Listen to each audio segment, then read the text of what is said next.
Assalamualaikum warahmatullahi wabarakatuh.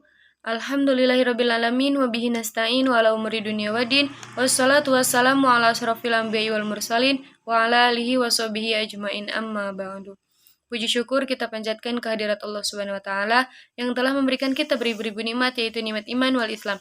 Salawat dan salam semoga tetap tercurah limpahkan kepada baginda kita, yakni habibina wa syafi'ina wa maulana Muhammad sallallahu alaihi wasallam.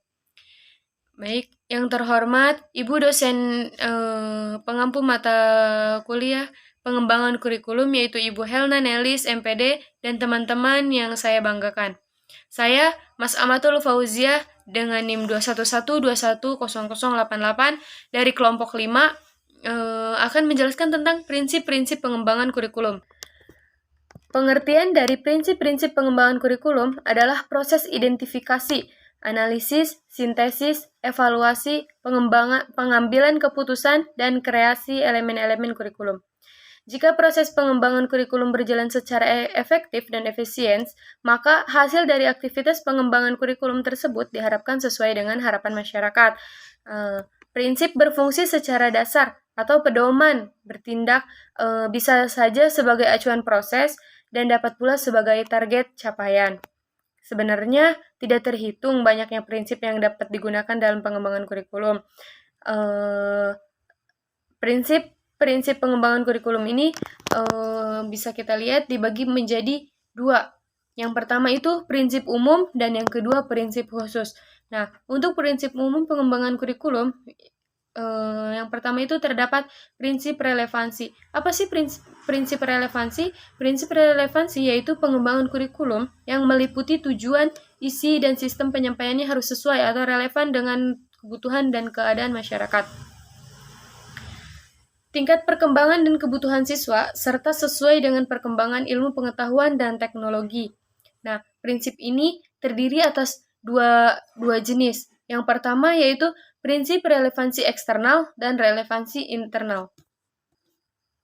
Untuk relevansi eksternal, menunjukkan relevansi antara kurikulum dengan lingkungan hidup peserta didik dan masyarakat. Nah, perkembangan kehidupan masa sekarang dan masa yang akan datang, serta tuntutan dan kebutuhan dunia pekerjaan.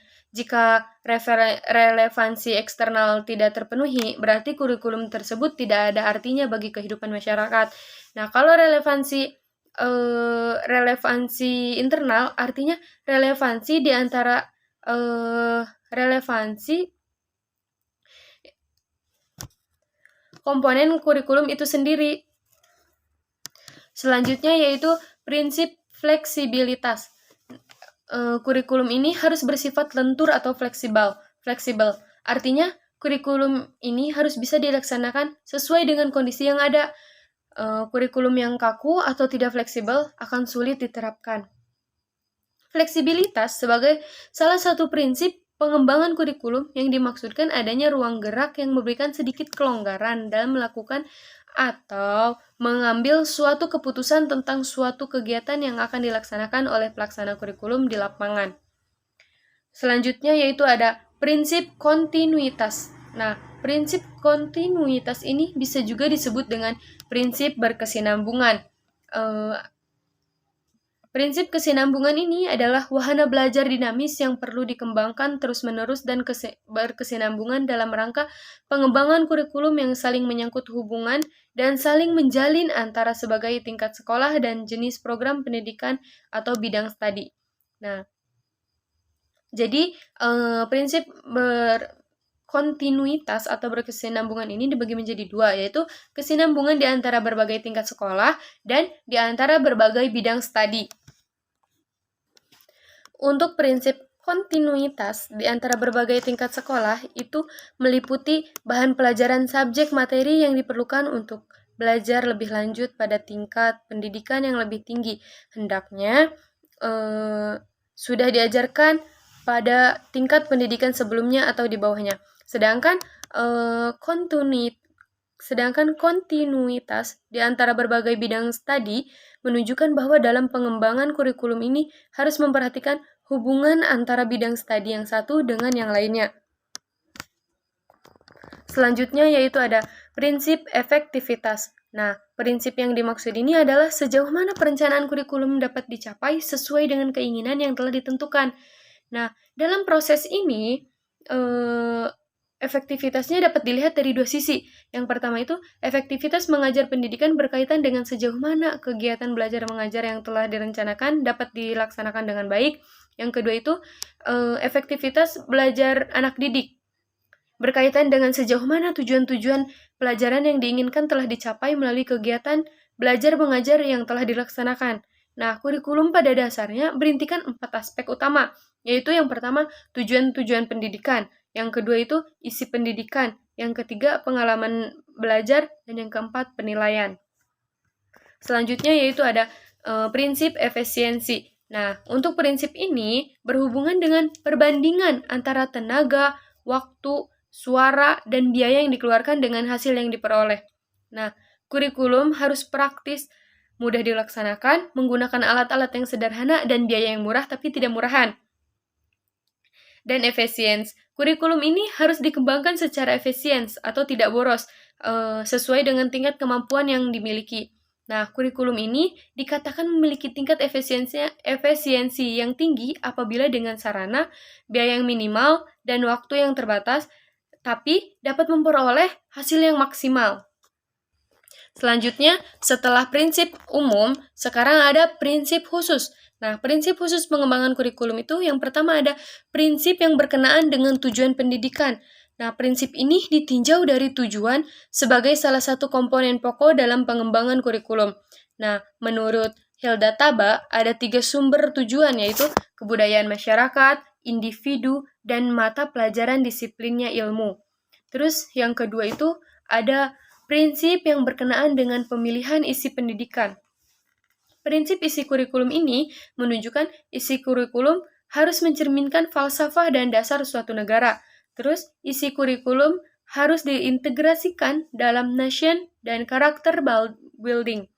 Yang ketiga itu, isi kurikulum ini harus mengembangkan cipta, rasa, karya, karsa agar peserta didik ini memiliki mental, moral, budi pekerti luhur, tinggi keyakinan akan agama, cerdas, terampil, serta memiliki fisik yang sehat dan kuat. Isi kurikulum harus mempersiapkan sikap dan mental peserta didik untuk dapat mandiri dan bertanggung jawab dalam masyarakat. Terus masih banyak yang lainnya. Selanjutnya yaitu ada prinsip yang berkenaan dengan pemilihan proses belajar mengajar. Nah, dalam prinsip ini yaitu meliputi beberapa aspek. Yang pertama yaitu semua pengetahuan dan kegiatan yang diajarkan harus fungsional dan praktis. Yang kedua, pengetahuan dan kegiatan harus diselaraskan dengan taraf pemahaman dan perkembangan peserta didik. Yang ketiga, guru harus membangkitkan dan memupuk minat perhatian dan kemampuan peserta didik. Yang keempat, penyajian bahan pelajaran harus berbentuk jalinan teori dan praktik. Yang kelima, dalam pembelajaran, guru harus dapat membentuk perpaduan antara kegiatan belajar individual dengan kegiatan belajar kelompok.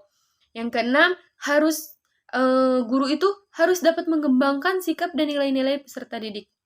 Dan lain-lain sebagainya. Selanjutnya, ada juga prinsip yang berkenaan dengan pemilihan media dan alat pengajaran.